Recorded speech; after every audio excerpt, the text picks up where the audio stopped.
வணக்கம். மாலை முரசு செய்திகளை விரிவாக பார்ப்பதற்கு முன் தலைப்புச் செய்திகளை பார்க்கலாம். பசும்பொன் முத்துராமலிங்க தேவரின் 118வது பிறந்தநாள் மற்றும் 63வது குரு பூஜை விழா இன்று கோலாகலம். ராமநாதபுரம் மாவட்டம் பசும்பொன் முத்துராமலிங்க தேவர் நினைவிடத்தில் 8000 போலீசார் குவிப்பு.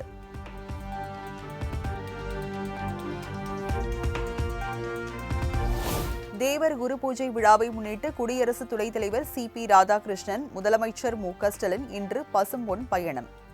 தேவர் நினைவிடத்தில் மாலை அணிவித்து மரியாதை செலுத்துகின்றனர்.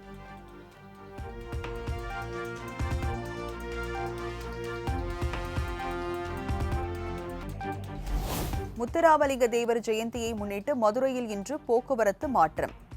மதுரை கோரிப்பாளையம் சந்திப்பில் வாகன போக்குவரத்திற்கு தடை விதிப்பு.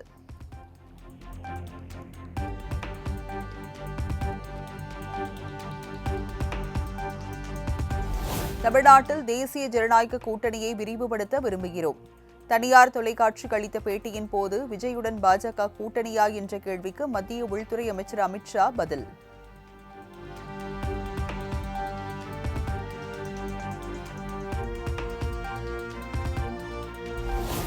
மதுரை அரசு சுற்றுலா மாளிகையில் குடியரசு துணைத் தலைவர் சி.பி. ராதாகிருஷ்ணனுடன் முதலமைச்சர் மு.க.ஸ்டாலின் சந்திப்பு. சால்வை அணிவித்தும் நினைவு பரிசு வழங்கியும் கௌரவிப்பு.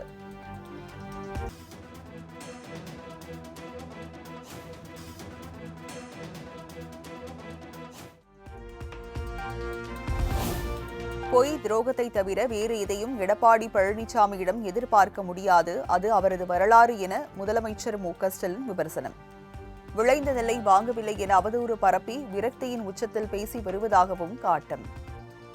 இந்த அடிப்படை கூட தெரியாம பொய் சொல்லிட்டு இருக்கிறாரு எதிர்க்கட்சி தலைவர் பழனிசாமி. அவர்கிட்ட பொய்யையும் துரோகத்தையும் தவிர வேற எதையும் எதிர்பார்க்க முடியாது. அவருடைய ஹிஸ்டரியே அதுதான்.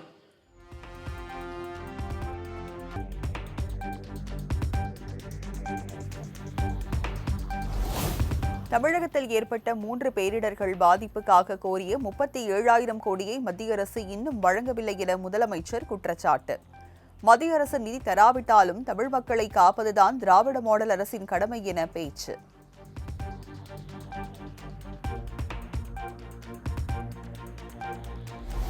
வாக்காளர் சிறப்பு தீவிர பட்டியல் திருத்தம் தொடர்பாக தமிழக தலைமை தேர்தல் அதிகாரி அர்ச்சனா பட்நாயக் தலைமையில் முக்கிய ஆலோசனை.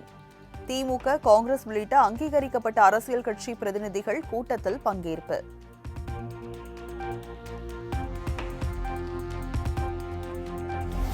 பாஜக தோல்வி உறுதியானதால் எஸ்ஐஆர் மூலம் வாக்குரிமையை பறிக்க திட்டமிடுவதாக முதலமைச்சர் மு.க.ஸ்டாலின் விமர்சனம்.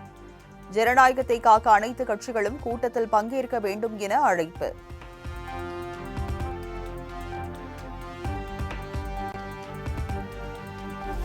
மழைக்காலத்தில் வாக்காளர் பட்டியல் தீவிர திருத்த பணிகளை செய்வது ஏன்? தேர்தல் ஆணையத்தின் நடவடிக்கை உள்நோக்கம் கொண்டது என திமுக அமைப்பு செயலாளர் ஆர்.எஸ். பாரதி கருத்து.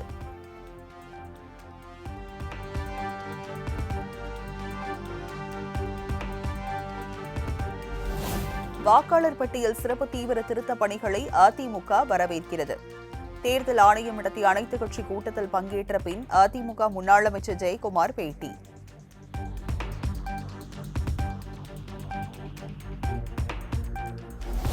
நவம்பர் 2ஆம் தேதி வாக்காளர் சிறப்பு தீவிர பட்டியல் திருத்தம் குறித்த அனைத்து கட்சி கூட்டத்திற்கு தவேகாவுக்கு அழைப்பு.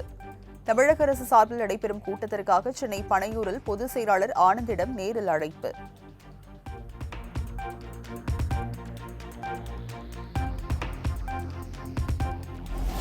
நகராட்சி நிர்வாகம் மற்றும் குடிநீர் வழங்கல் துறைகளில் சுமார் 800 கோடி ரூபாய்க்கு மேல் பணப்பரிமாற்றம் நடைபெற்றுள்ளதாக எடப்பாடி பழனிசாமி குற்றச்சாட்டு.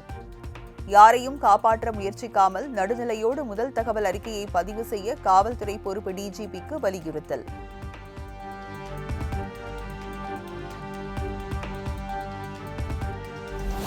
நகராட்சி நிர்வாகத்துறை உதவி செயற்பொறியாளர் நியமனத்தில் எந்த முறைகேடுகளும் நடைபெறவில்லை.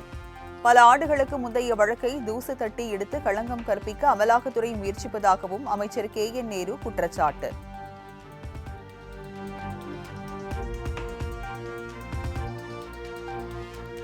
மாமல்லபுரத்தில் நவம்பர் 5ஆம் தேதி தமிழக வெற்றிக் கழகத்தின் சிறப்பு பொதுக்குழு கூட்டம். கட்சியின் அடுத்த கட்ட செயல்பாடு குறித்து விவாதிக்கப்பட உள்ளதாக கட்சித் தலைவர் விஜய் அறிவிப்பு.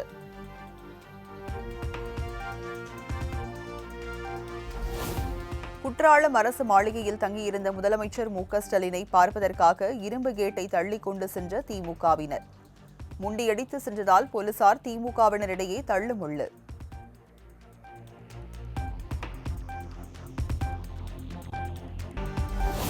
நெல்லை ஐடி ஊழியர் கவின் ஆணவ கொலை வழக்கு. எஸ்ஐ சரவணனின் ஜாமீன் மனுவை 3வது முறையாக தள்ளுபடி செய்து நெல்லை நீதிமன்றம் உத்தரவு.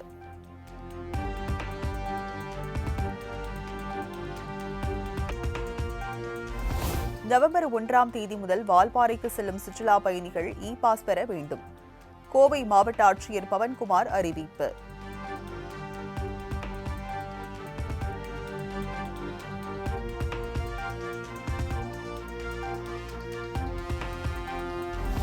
தேர்தல் தொடர்பான கேள்விகள் மற்றும் புகார்களுக்கு உதவி எண் மற்றும் book a call with BLO எனும் வசதியை பயன்படுத்தலாம். தேசிய தொடர்பு மையத்தை காலை 8 மணி முதல் இரவு 8 மணி வரை கட்டணமில்லா எண்ணில் அழைக்கலாம் என இந்திய தேர்தல் ஆணையம் அறிவிப்பு.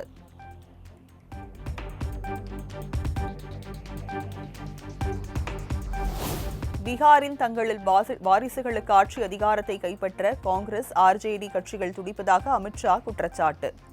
கால்நடை தீவின ஊழல், அரசு வேலைக்கு நில ஊழல் என வருமானத்திற்கு அதிகமாக சொத்து சேர்த்தவர் முன்னாள் முதலமைச்சர் லாலு பிரசாத் யாதவ் என்றும் விமர்சனம்.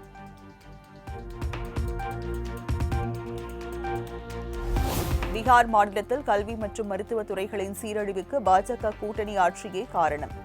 பீகாரில் தேர்தல் பிரச்சாரத்தை தொடங்கிய மக்களவை எதிர்க்கட்சித் தலைவர் ராகுல் காந்தி குற்றச்சாட்டு.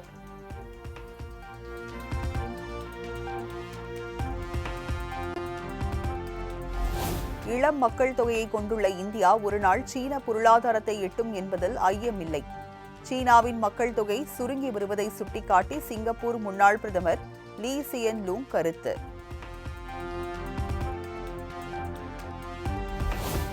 டெல்லியில் மேக விதைப்புக்கான சோதனை நிறுத்தி வைப்பு. மேகங்களில் போதுமான ஈரப்பதம் இல்லாத காரணத்தால் அதிகாரிகள் நடவடிக்கை.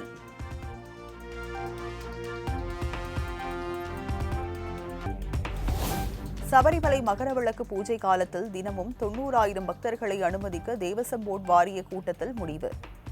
நவம்பர் 1ஆம் தேதி முதல் முன்பதிவு தொடங்கும் என தேவசம் போர்டு அறிவிப்பு.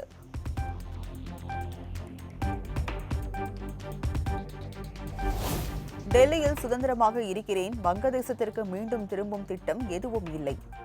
முகமது யூனஸ் தலைமையில் அடுத்த ஆண்டு பிப்ரவரி மாதம் வங்கதேசத்தில் தேர்தல் நடைபெறவுள்ள நிலையில் முன்னாள் பிரதமர் ஷேக் ஹசீனா திட்டவட்டம்.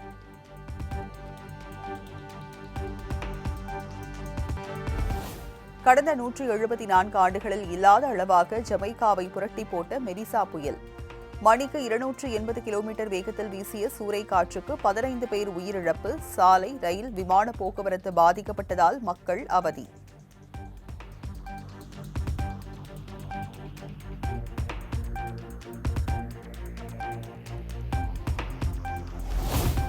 மகளிர் உலகக்கோப்பை கிரிக்கெட் தொடரின் அரையிறுதிப் போட்டியில் தென்னாப்பிரிக்கா அணி அபார வெற்றி. 125 ரன்கள் வித்தியாசத்தில் இங்கிலாந்து அணியை வீழ்த்தி இறுதிப் போட்டிக்கு முன்னேற்றம்.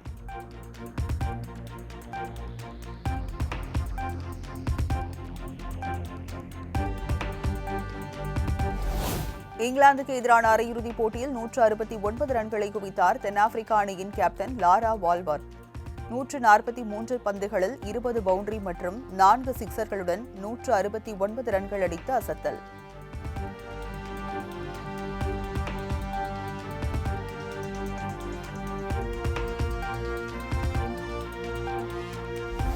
இறுதிக்கட்டத்தை நெருங்கிய 13வது ICC மகளிர் உலகக்கோப்பை கிரிக்கெட் தொடர். நவி மும்பையில் இன்று நடைபெறும் 2வது அரையிறுதிப் போட்டியில் இந்தியா, ஆஸ்திரேலிய அணிகள் பல பரீட்சை.